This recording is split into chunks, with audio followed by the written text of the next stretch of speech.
إن الحمد لله نحمده ونستعينه ونستغفره ونستهديه ونتوب إليه ونعوذ بالله من شرور أنفسنا ومن سيئات أعمالنا. من يهده الله فهو المهتد ومن يضلل فلن تجد له وليا مرشدا. وأشهد أن لا إله إلا الله وحده لا شريك له أكرمنا بخير كتاب أنزل وخصنا بخير نبي أرسل محمد صلى الله عليه وسلم. وأشهد أن محمدا عبده ورسوله صفيه وخليله أدى الأمانة وبلغ الرسالة ونصح الأمة وجاهد في الله حق جهاده حتى أتاه اليقين. فاللهم حين على سنته وأمتنا على ملته واحشرنا في زمرته مع الذين أنعمت عليهم يا رب العالمين يا أرحم الراحمين. يقول الله عز وجل في كتابه الكريم: يا أيها الناس اتقوا ربكم الذي خلقكم من نفس واحدة وخلق منها زوجها وبث منهما رجالا كثيرا ونساء واتقوا الله الذي تساءلون به والأرحام إن الله كان عليكم رقيبا. يا أيها الذين آمنوا اتقوا الله وقولوا قولا سديدا يصلح لكم أعمالكم ويغفر لكم ذنوبكم ومن يطع الله ورسوله فقد فاز فوزا عظيما. اللهم اجعلني وأحبتي من الفائزين. أما بعد، فإن أصدق الحديث كتاب الله وخير الهدي هدي محمد صلى الله عليه وسلم وشر الأمور محدثاتها وكل محدثة بدعة وكل بدعة ضلالة وكل ضلالة هي وصاحبها في النار. اللهم اجرنا من البدع والنار يا رحيم يا رحمن يا جبار. أما بعد، أيها الإخوة والأخوات، سيحل علينا بعد أيام عام هجري جديد وسنة هجرية جديدة. هذه السنة التي أرخ لها بداية من حدث عظيم وهو حدث الهجرة النبوية.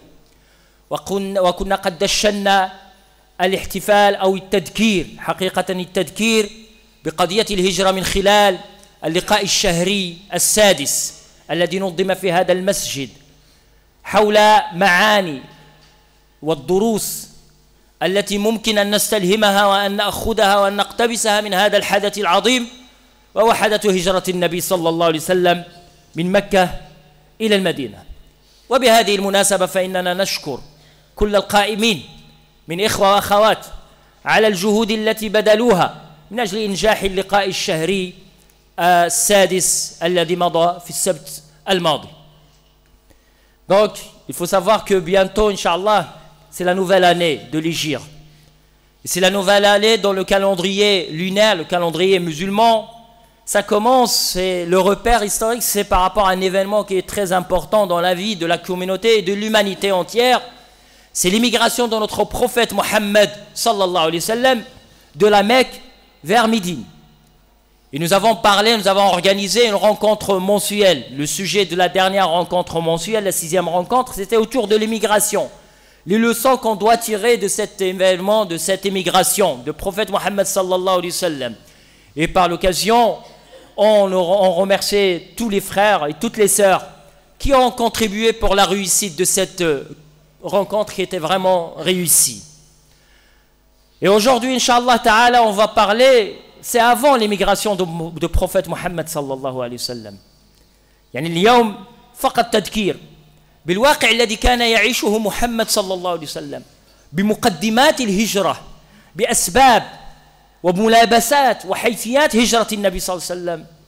ما الذي عاناه النبي صلى الله عليه وسلم حتى يترك مكة راحنا إلى وجهة لا يعرفها وهي المدينة. ليس هو فقط وإنما الصحابة كذلك. Donc aujourd'hui, Inch'Allah, on va faire juste un rappel de ce qui s'est passé avant l'émigration du prophète Mohammed sallallahu alayhi wa sallam. Pourquoi le prophète Mohammed sallallahu alayhi wa sallam a quitté la Mecque vers un endroit inconnu pour lui, pour les compagnons. يعني النبي صلى الله عليه وسلم عندما جاءه الأمر بالهجرة فهذا الأمر جاء بعد أن عانى النبي صلى الله عليه وسلم وصحابته الأمرين من طرف صناديد قريش الذين بالغوا في تعذيب أصحاب النبي صلى الله عليه وسلم. Donc il faut savoir aussi, en étudiant la biographie de notre prophète Mohammed sallallahu alayhi wa sallam, après l'appel à l'islam, quand le prophète sallallahu alayhi wa sallam il a reçu l'ordre d'Allah Azza wa Jal d'appeler les gens vers l'unicité, vers le tawhid, à cet instant-là, le prophète sallallahu alayhi wa sallam était confronté à une misère de la part des notables de Quraysh. Et ce n'est pas lui tout seul, mais les compagnons, ceux qui sont convertis à l'islam, ceux qui ont adhéré à l'islam, ils ont subi vraiment la misère de la part de ces notables de Quraysh. يعني هذه الحالة أيها الإخوة التي تنوعت بين القمع والتنكيل والشتم والسب إلى الاعتداء الجسدي على أصحاب النبي صلى الله عليه وسلم. وأسرة آل ياسر صبرا آل ياسر فإن موعدكم الجنة. هذه الأسرة التي قدمت الغالي والنفيس من أجل قضية العقيدة قضية الدين. L'exemple de l'histoire de la famille de آل ياسر, la famille de ياسر. يعني أول شهيدة في الإسلام سمية. La première martyre de l'islam, c'était une femme, c'est Soumaïa. La famille de Yassir. Son fils Ammar, il a vu la misère. Il a vu sa mère devant lui. On l'assassine devant lui. Son père, pareil. Et le prophète sallallahu alayhi wa sallam leur a promis le paradis, la patience. La patience. Oh, Yassir, la famille de Yassir. Ils n'avaient pas le pouvoir ni la puissance de répondre à cette misère, à ce massacre. في هذه اللحظات تشتد الوطأة على أصحاب النبي صلى الله عليه وسلم. يشتد التنكيل ببلال، يشتد التنكيل بباقي الضعفاء وغير الضعفاء كذلك، اشتد بهم التنكيل. بمعنى أن النبي صلى الله عليه وسلم عانى أيها الإخوة مع صحابته، عانى من طرف صناديد قريش. Ça veut dire que le prophète et ses compagnons ont souffert pour leurs convictions. ولهذا نجد أن قريش كانت في مقابل التعذيب والتنكيل كانت تفاوض النبي صلى الله عليه وسلم على أن يتراجع. Et même Quraysh, avec une main, faisait quoi? C'était la persécution tous les jours aux faibles. Mais même de l'autre côté, il faisait quoi? Il négociait avec le prophète Mohammed sallallahu alayhi wa sallam, soit directement, soit par le biais de son oncle Abu Talib. Quraysh, ils ont essayé de négocier avec le prophète Mohammed sallallahu alayhi wa sallam, avec tous les moyens. La séduction, on lui a proposé beaucoup de choses. Mais le Nabi sallallahu alayhi wa sallam كان يرفض لأن قضية حق قضية دين قضية رسالة. Le prophète sallallahu alayhi wa sallam, il refusait parce que le prophète Mohammed sallallahu alayhi wa sallam ne s'intéressait pas aux affaires de ce bas monde. Il ne voulait pas le royaume, il ne voulait pas devenir le roi ou le chef. Mais le prophète sallallahu alayhi wa sallam, il était porteur d'un message de l'islam. Il a refusé. وعندما علمت قريش بشدة أبي طالب وبإخلاص أبي طالب وبحمية أبي طالب آنذاك اشتد التنكيل بصحابة النبي صلى الله عليه وسلم. Les Qurayshites, quand ils ont su, ils ont remarqué, ils ont constaté que Abu Talib, même il était mécréant, mais il protégeait son neveu Mohammed sallallahu alayhi wa sallam. Cette fermeté a poussé les Qurayshites de trouver d'autres moyens. Ils se sont mis d'accord sur quoi? Sur un embargo. Ils ont signé une convention par tout le monde, toutes les tribus. C'est pour boycotter le prophète Mohammed sallallahu alayhi wa sallam et ses compagnons, ses adeptes. هذا التضييق وهذه المقاطعة وهذا الحصار أيها الإخوة الذي دام 3 سنوات، راه ماشي محاصرة حصار أو مقاطعة ديال يومين أو 3 سنوات. Ce boycottage, cet embargo qui a duré 3 ans, dans lequel les Sahaba ils ont souffert et le prophète sallallahu alayhi wa sallam a souffert. ضيقوا عليهم فذهبوا إلى شعب بني هاشم. يعني ذهبوا إلى شعب بني هاشم. تصور في القضية يعني إلى بني شعب بني المطلب. فقط أبو لهب الذي هو عم النبي صلى الله عليه وسلم، يعني هذا شعب بني عبد المطلب، أن كل بمؤمنهم وكافرهم، كل من والى النبي صلى الله عليه وسلم، كل من حمى النبي صلى الله عليه وسلم إلا ودفع ضريبة هذا الحصار.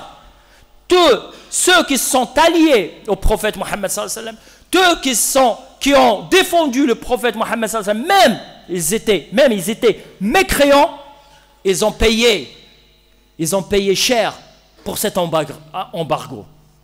Sauf Abu Lahab, l'oncle de prophète, paternel de prophète Mohammed sallallahu alayhi wa sallam, il a choisi l'autre clan. Alors que les croyants et les mécréants de Bani Abdul Muttalib, ils ont souffert. Et les autres, les adeptes, les convertis, ceux qui ont adhéré à l'islam.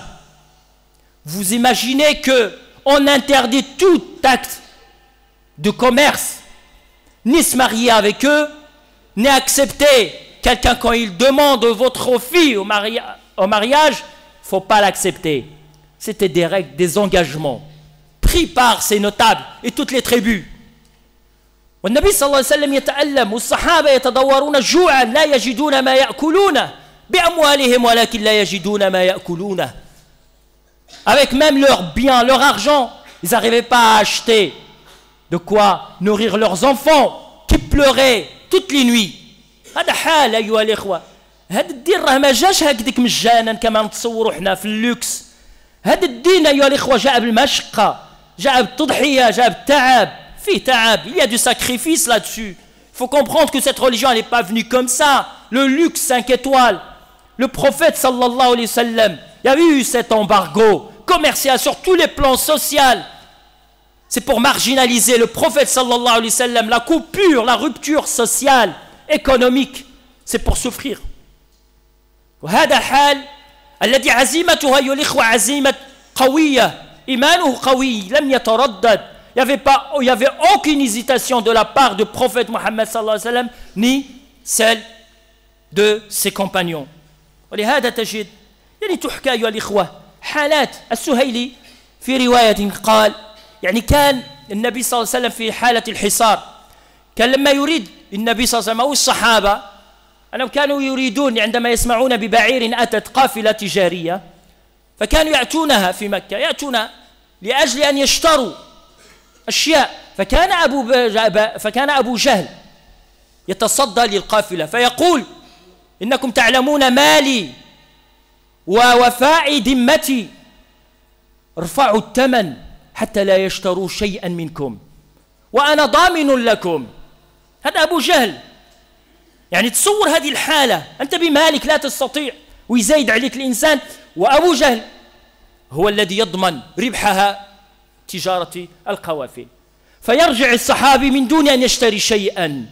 صورته بالمال ديالك تمشي عزيز باش تشري وما نعطيكش، نشوفك لا ما نبيعلكش أنت. لماذا؟ لأنك من أتباع محمد صلى الله عليه وسلم. يعني هذا بجال l'histoire, c'est que même avec leur propre argent, ils n'arrivaient pas à acheter de quoi nourrir leurs enfants. Quand il y avait les caravanes commerciales, elles venaient. Quand elles arrivaient à la Mecque, les Sahaba, ils voulaient acheter. Mais Abu Jahl, il disait à ses commerçants, ne leur donnez rien. Vous savez, moi je vous garant le bénéfice. On sait le prix. Ils vont rien acheter. Et moi je suis le garant. هذا أبو جهل. حتى وصل بهم الإخوة أيها الإخوة وصل بهم الأمر إلى أن يتضوروا جوعا حتى لم يجدوا ما يلبسونه أو ما يأكلونه. Ils n'ont rien trouvé, ni nourriture, même les vêtements. C'était difficile de les avoir.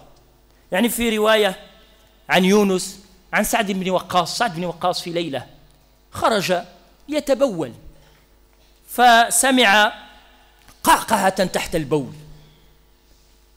في لحظة يعني بحث فإذا هي قطعة من جلد بعير يابسة فأخذها وغسلها وحرقها فكانت له قوت يومه 3 أيام. Saad ibn Abi Waqqas, il est sorti pour répondre à son besoin naturel. Il a entendu un bruit. En se ruinant, il a entendu un bruit. Il a cherché, il a trouvé un morceau de chair, un morceau de la peau du chameau. Et la peau de chameau sèche. Donc il a prise. Il a lavé. Il a mis au feu. Il s'est nourri avec 3 jours. سعد بن أبي وقاص من يجي الإنسان يتكلم لك على الصحابة بحال كيتكلم على لي الشير فلان ولا كيتكلم على فلان وعلان. هذا أيها الإخوة المأساة. هذه المأساة وصلت بحال هذا الصحابي وغيره. هذه القضية جعلت بعض من النفوس الطيبة من قريش تتحرك تتألم. بعض الناس بقى فيهم الخطر. Il y avait des gens, des mécréants, mais quand même ils étaient touchés. Ça suscitait en eux une pitié vis-à-vis de ses compagnons et leurs enfants et leurs femmes. Qu'est-ce qu'ils faisaient ces gens-là? Discrètement, ils chargeaient les chameaux et les envoyaient vers les vallons, là où ils sont installés. Et ça soulageait quand même le prophète sallallahu alayhi wa sallam et ses compagnons. هذا الإنسان الذي يتحرك يعني كان في لحظات الصحابة رضوان الله عز وجل عليهم يستعجلون نصر الله ويتألمون ويطلبون الله أن يخرجوا من هذا المأزق. Ils espéraient sortir de cette crise, les compagnons du prophète Muhammad sallallahu alayhi wa sallam. لكن القرآن كان يربي فيهم العزائم. كان القرآن يتنزل عليهم ليثبتهم ويربي فيهم الثبات واليقين وحسن الصدق مع الله عز وجل. Il espérait sortir de cette issue pour sortir de cette crise. Mais le Coran, il descendait sur eux, c'est pour les éduquer à avoir cette résolution et cette sincérité. لهذا تجد أنه النبي صلى الله عليه وسلم وهذه قضية مهمة كذلك لم يثنه هذا الحصار على أن يتحرك في مكة لأن يدعو كل من يأتي إلى مكة حاجا فكان يستغل الفرصة لدعوة الناس إلى دين الله عز وجل. Ça n'a pas empêché le prophète sallallahu alayhi wa sallam quand même cet embargo de continuer sur la voie de l'appel vers Allah azza wa jal. Il profitait de la venue des pèlerins. C'est 3 ans de galère. Mais quand même, le prophète sallallahu alayhi wa sallam, ce qui l'intéressait, c'était appeler les gens vers l'unicité. النبي صلى الله عليه وسلم كانت فرصة له كذلك ليعبر عن ظلم الظالمين لأهل الحق. وهذا أيها الإخوة من منهج الصامدين والصابرين والصادقين على طريق الدعوة إلى الله عز وجل. القضية التي استفاد منها النبي صلى الله عليه وسلم وكانت يعني فرجة له ولأصحابه هو أنه في لحظة من اللحظات ماذا وقع في صفوف قريش؟ وقع الانقسام بخصوص هذا الموقف. إلى متى سيطول وسيمتد إلى متى؟ هناك عزيمة، هناك صبر، هناك تضحية، هناك جلد من طرف صحابة النبي صلى الله عليه وسلم، ومع ذلك إلى متى؟ فتحركت بعض النفوس وشهامة بعض النفوس، بعض الشباب قالوا يعني كفانا من هذا الحصار، لا نقبل بكل ما يقوم به أبو جهل. لذلك هؤلاء تحركت فيهم نخوتهم، تحركت فيهم لأن أخوالهم هناك من أخواله يعني هما في العذاب وهو يتمتع أكلا وشربا ونكاحا كما قال جاء في رواية عن هؤلاء الشرفاء الذين وقفوا ضد أبا جهل في خطته. Donc il faut savoir que même à l'intérieur de ces mécréants, il y a eu cette division. À propos de cette attitude prise par Abu Jahl et les autres, il y a certains moments, il y a certaines personnes, surtout des jeunes, ils ont dit mais comment ça se fait qu'on accepte cette situation, que nos oncles, il y a une partie de nos oncles qui souffrent là-bas, il y a des oncles qui subissent de la misère, alors que nous on est là, on mange, on boit, on s'habille, alors que eux avec leurs enfants ils n'ont rien. Ils ont dit attendez, il faut qu'on réagisse. هذا كان من بين أول من قام بهذه المبادرة هو هشام بن عمرو. Parmi les premiers qui a pris cette initiative de contester contre cette attitude, c'est Hisham ibn Amr الذي ذهب إلى زهير بن أبي أمية. وزهير بن أبي أمية كانت له يعني كان يحب كذلك النبي صلى الله عليه وسلم وهو من عائلة أبي طالب. فذهب إليه وأقنعه فقال مما من الوسائل التي أقنعه بها قال أتظن أن أبا جهل إن عذبت قبيلته أرضي؟ هل كان سيرضى؟ لأن قبيلة مش قبيلته، فلذلك هل سيرضى وأخوالك على ما هم عليه؟ أنت أخوالك حرك في هذه النزعة، شوف الانقسام فيما بينه وهم مشركون وهم كافرون. Donc يعني هشام ابن عمرو quand il est parti voir Zuhair ibn Abi Umayya, et qui faisait partie de la famille du prophète sallallahu alayhi wa sallam. Il lui a dit, tes oncles maternels, ils sont en train de subir de la misère de la part de Abu Jahl et son clan. Penses-tu que si on aurait fait la même chose à Abu Jahl, il aurait accepté? Abu Lahab, il a accepté. C'est son problème. Mais tu penses qu'Abu Jahl, il aurait accepté pour sa propre tribu? Là, il a commencé à réveiller en lui cet esprit critique, de comprendre l'enjeu de la réalité. ولكن الاثنان لا حيلة لهما ولا قوة فذهبوا يبحثون عن السند والدعم. Ils sont partis rechercher quand pour les deux ils sont convaincus mais il faut de soutien. Là ils sont partis rechercher d'autres le renfort. C'est d'aller convaincre les autres. Donc par la suite ils ont convaincu Al-Mut'am ibn Adi wal-Bukhturi ibn Hisham wa Zam'at ibn al-Aswad. هؤلاء اجتمعوا وضربوا لأنفسهم موعدا في مكة.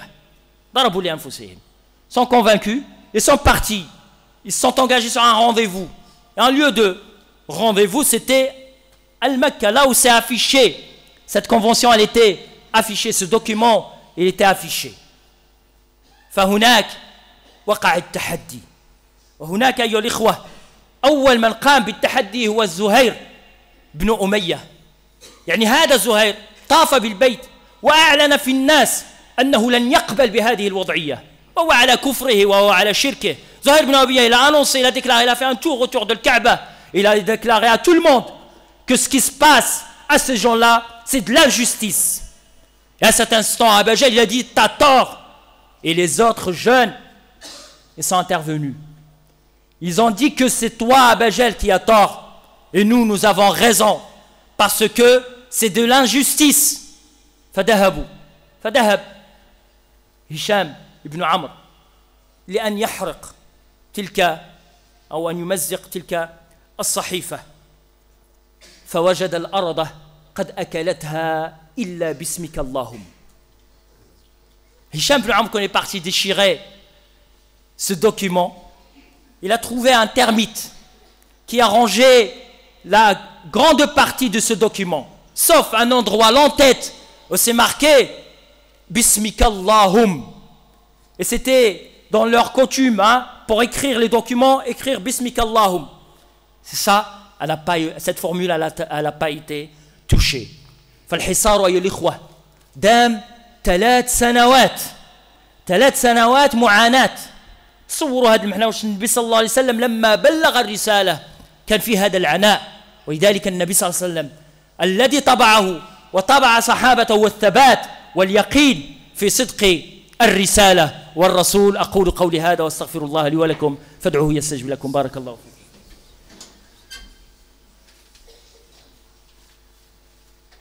الحمد لله وكفى والصلاة والسلام على النبي المصطفى وعلى آله وصحبه ومن بسنته قد اقتفى. أيها الإخوة، يعني باختصار المفيد، النبي صلى الله عليه وسلم لاقى المعاناة، وبعد أن انتهى الحصار وبعد أن واصل الصحابة نشاطهم الاقتصادي التجاري الاجتماعي حياتهم، إلا وأصيبوا ببلية من أعظم البلايا. وقد أصيب النبي صلى الله عليه وسلم بهذه البلية وهذا الابتلاء. Après cet embargo, ils ont repris, les Sahaba, ils ont repris leur activité normalement. Et il y avait eu toujours cette persécution et ces poursuites. Mais après l'embargo, il y a eu une autre misère, une autre crise, une autre épreuve dont le prophète sallallahu alayhi wa sallam était l'objet. وهو عام الحزن. On a appelé ça l'année de tristesse. العام الحزن الذي طبع بوفاة عم النبي صلى الله عليه وسلم أبو طالب أو أبا طالب وزوجته خديجة بنت خويلد.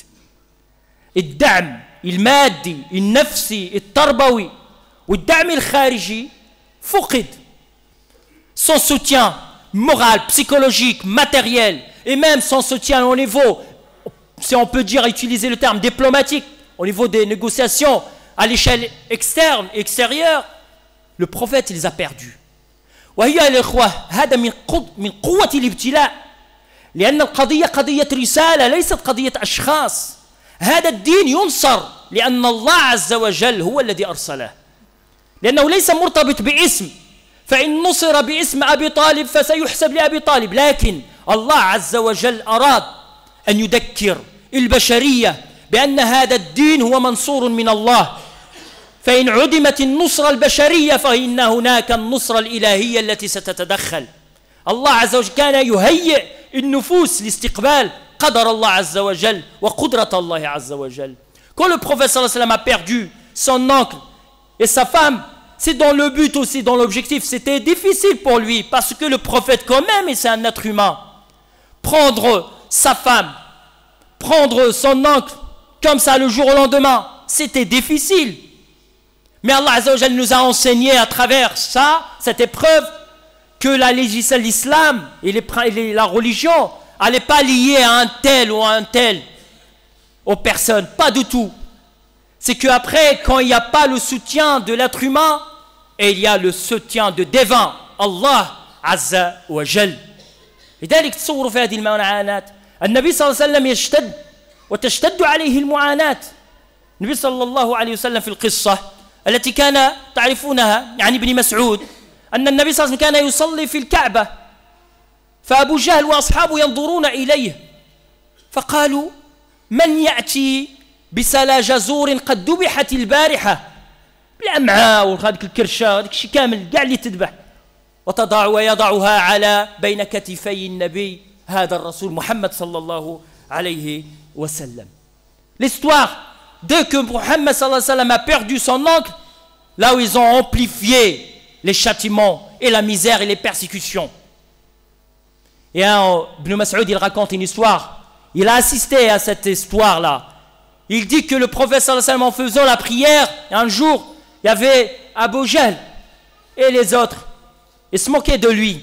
Et Abu Jahl, comme d'habitude, en se moquant du prophète Muhammad sallallahu alayhi wa sallam, il a dit, est-ce qu'il y a quelqu'un parmi vous qui a le courage de prendre les entrailles d'une bête qui était des bêtes qui s'étaient égorgées hier et de venir pour les mettre entre les épaules du prophète de Muhammad quand il se prosternera. Il y a un malheureux après l'initiative. فأخذ تلك يعني الأمعاء وكل فوضعه بين كتفي النبي صلى الله عليه وسلم.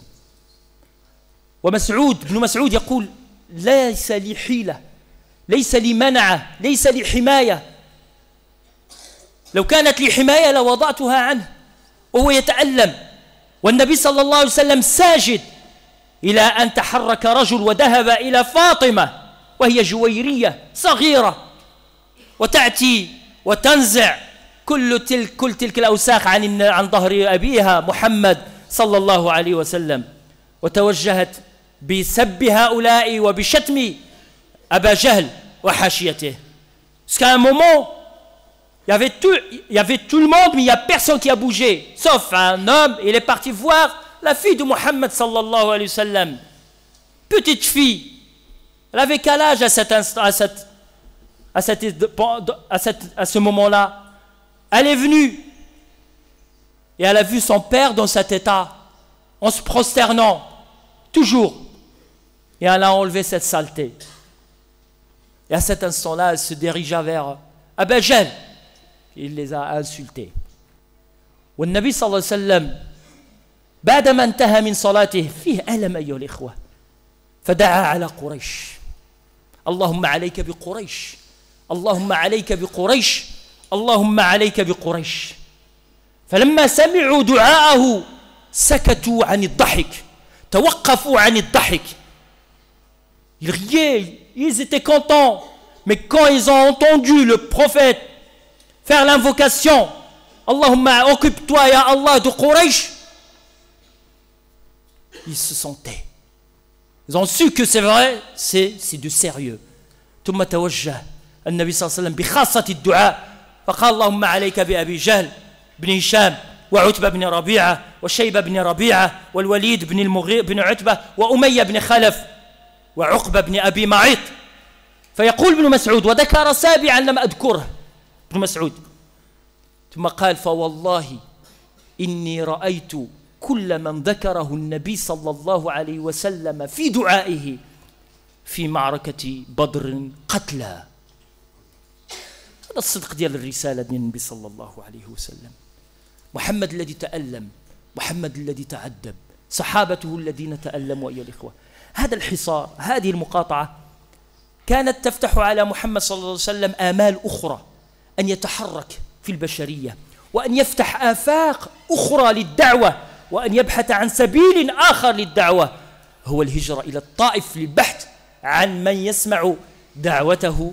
فنسأل الله عز وجل، اللهم يا رب لك الحمد حتى ترضى، ولك الحمد إذا رضيت، ولك الحمد بعد الرضا، ولك الحمد ملء السماوات والأرض وملء ما بينهما. اللهم يا رب اجعل يومنا خيرا من أمسنا وغدنا خيرا من يومنا. اللهم يا رب بارك لنا في أعمالنا وأعمارنا واصلح ما فسد من أحوالنا. اللهم يا رب استرنا فوق الأرض واسترنا تحت الأرض واسترنا عند العرض بين يديك. اللهم يا رب يمن كتابنا ويسر حسابنا. يا رب ارزقنا النظر إلى وجهك الكريم.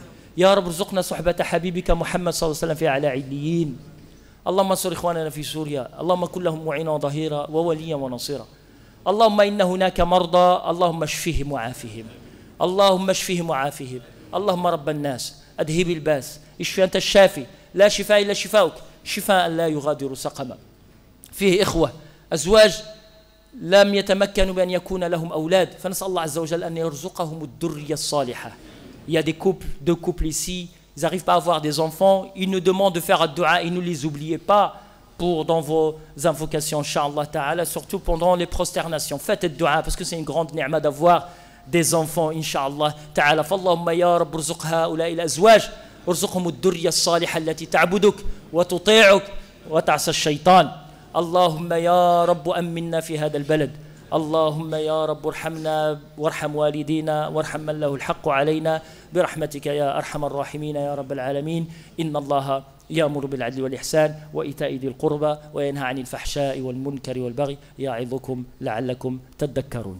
أيها الإخوة، في إخبار بخصوص الأنشطة، يعني juste information concernant les activités. Donc pour ce soir, Inch'Allah, entre le Maghreb et l'Isha, il va y avoir une intervention de frère, le doctorant Omar Dorman, qui est membre du Conseil del Fatwa européen, qui va venir ici autour de sujet les gens de la sourate La Caverne. Donc une interprétation et une explication à la sourate, pour la sourate La Caverne. Inch'Allah, c'est en français, en arabe, ce soir, entre le Maghreb et l'Isha. Et demain, Inch'Allah, c'est les cours hebdomadaires, c'est entre le Maghreb et l'Isha, les sentiers des itinérants par moi-même, et le cours de Mohamed Guitoun, entre le Maghreb et l'Isha, le dimanche, c'est autour de la jurisprudence. فنسأل الله عز وجل أن يبارك لنا في أموالنا وأعمالنا وعلمنا، ونسأل الله عز وجل أن ينفعنا بما قلناه. سبحان ربك رب العزة عما يصفون وسلام على المرسلين، الحمد لله.